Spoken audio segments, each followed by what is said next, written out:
kalibutan.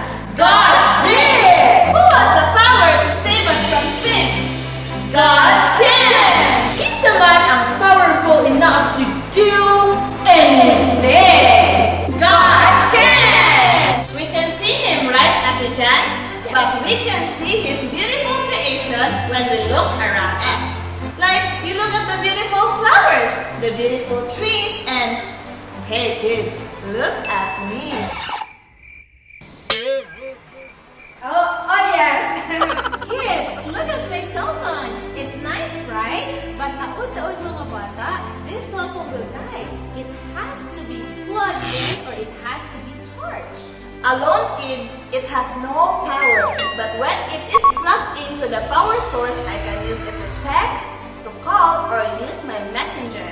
Sakto, Ate Kring! God wants to use us mga bata, but kung kita lang, we are so weak. We need God's power to do amazing things. Wow! Let us find out how we can plug into God's power too. So kids, watch and learn! Bye!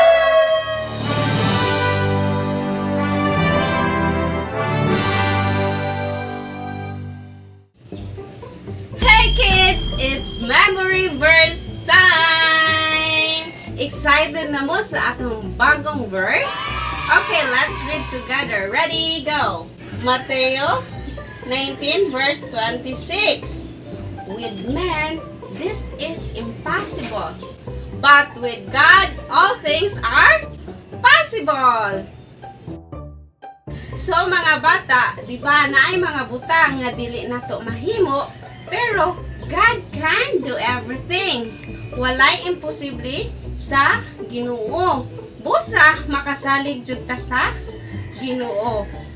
Hey kids, don't forget to memorize your verse and send it to Mom Lily. Bye! See you next time!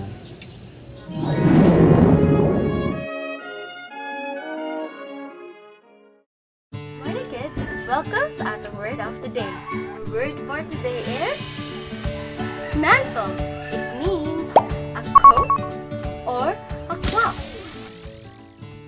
It is an important role or responsibility that passes from one person to another.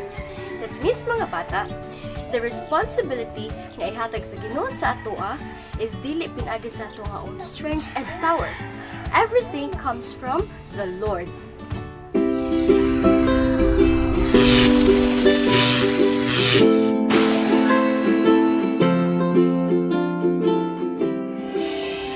Naganihomdom ka ba kang Elijah the prophet?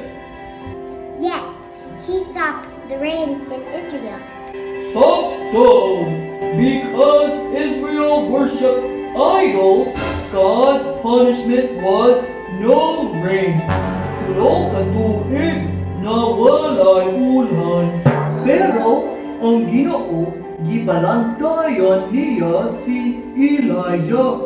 Every day, the ravens brought him food to eat. And when he prayed, the rain came back. Now our story today comes at the end of Elijah's ministry.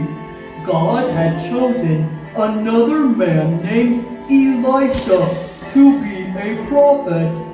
Si Elisha nahimong katabang ni Elijah, and Elijah taught Elisha how to be a prophet. Elijah? Elisha? That's kind of confusing. Remember this. In the alphabet, J comes first before S. Elijah comes before Elisha. That's how I remember. Oh, nice. One day, Elijah knew it was time. Ang Ginoo dadon na siya sa langit. Elijah told Elisha, "Pagpabilin dinhi dapito. The Lord has sent me to Bethel." But Elisha said, "Dili kita biyaan." So they went down together. In Bethel, many prophets came to Elisha. They said, do you know that the Lord will take your master today? Oh, I know, Elisha said. So pagpadayon sila sa ilahang biyahe. When they came to the Jordan River, Elijah and Elisha stopped. But how can they cross? There's no bridge.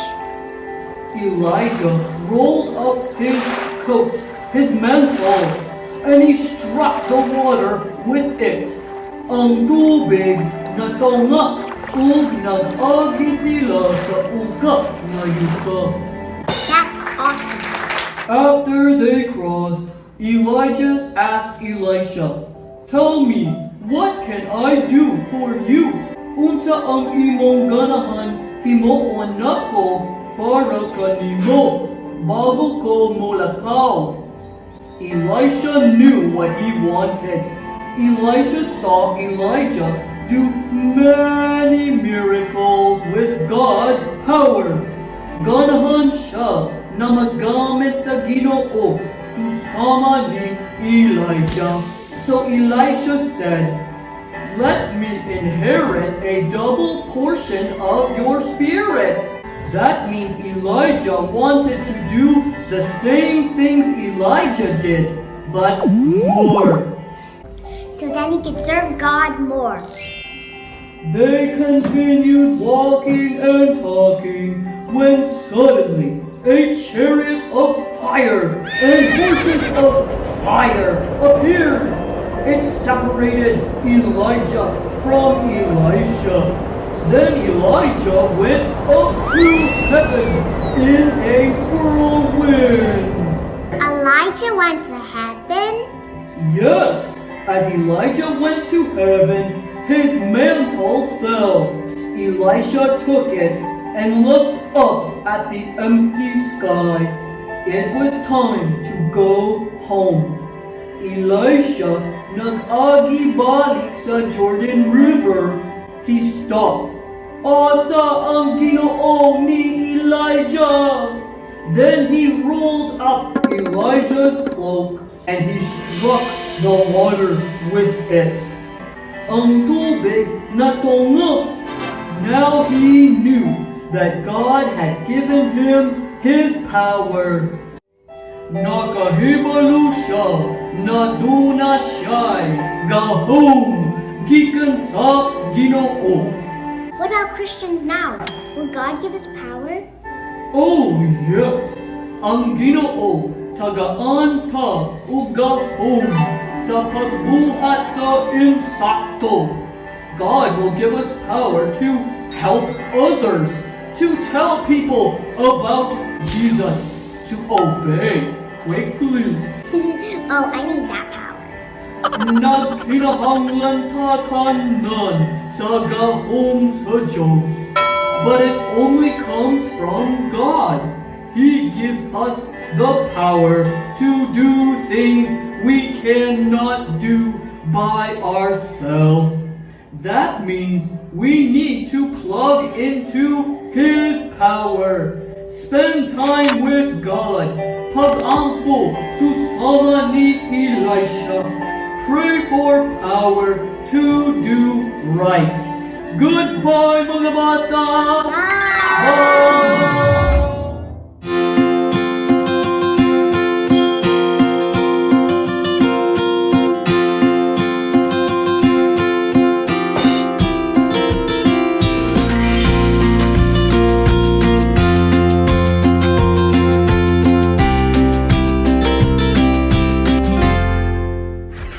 Loud noises woke me up last night. The lightning flashing and the thunder was crashing. I could hear the wind blowing in the trees. Have you ever seen the wind? Me! Let's try a little experiment and see if we can see the wind. Put your hand in front of your face. Now blow on your hand. Blow hard. Did you see anything? I can see anything right now. Not like that one. Let's try again. Did you see anything? No. I can feel my palm. Or did you feel something? No. You felt something, didn't you? we don't really see the wind, but we see what the wind does.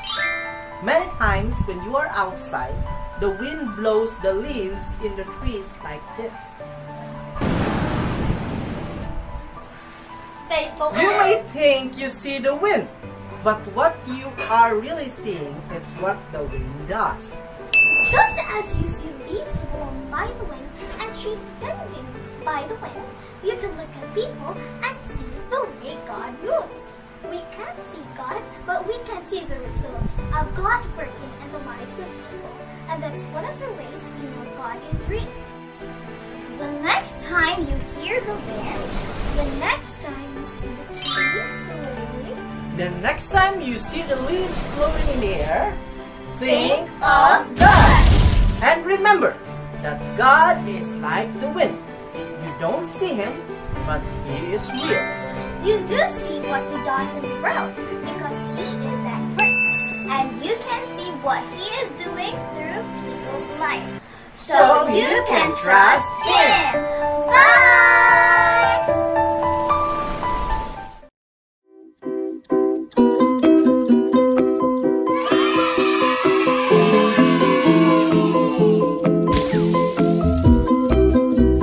Congratulations for our overall winner of our Bible Art Challenge. Good job, kids!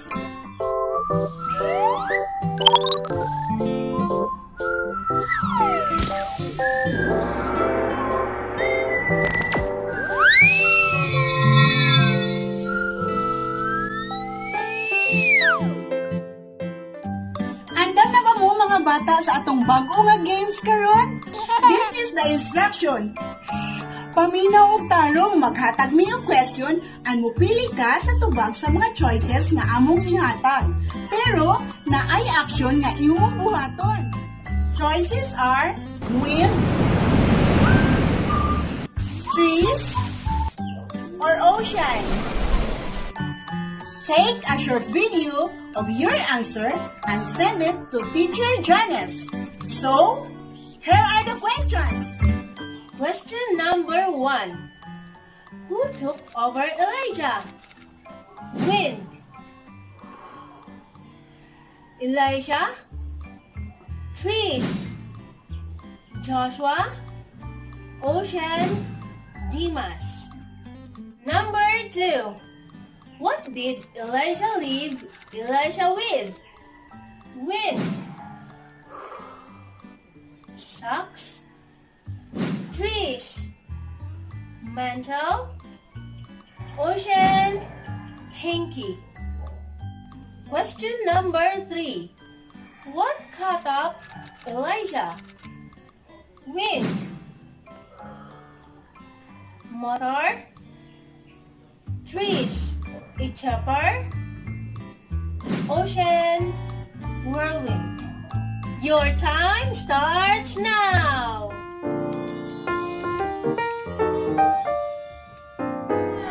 So kids, ano na ba mo para mag-sing? Barong tanan, we will sing mga bata. God can do anything.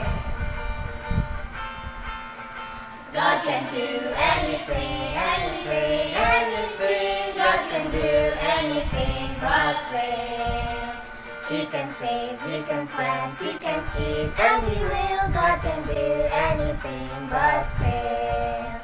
He's the Alpha and Omega, the beginning and the end. He's the fairest of 10,000 to my soul. God can do anything, anything, anything. God can do anything but fail.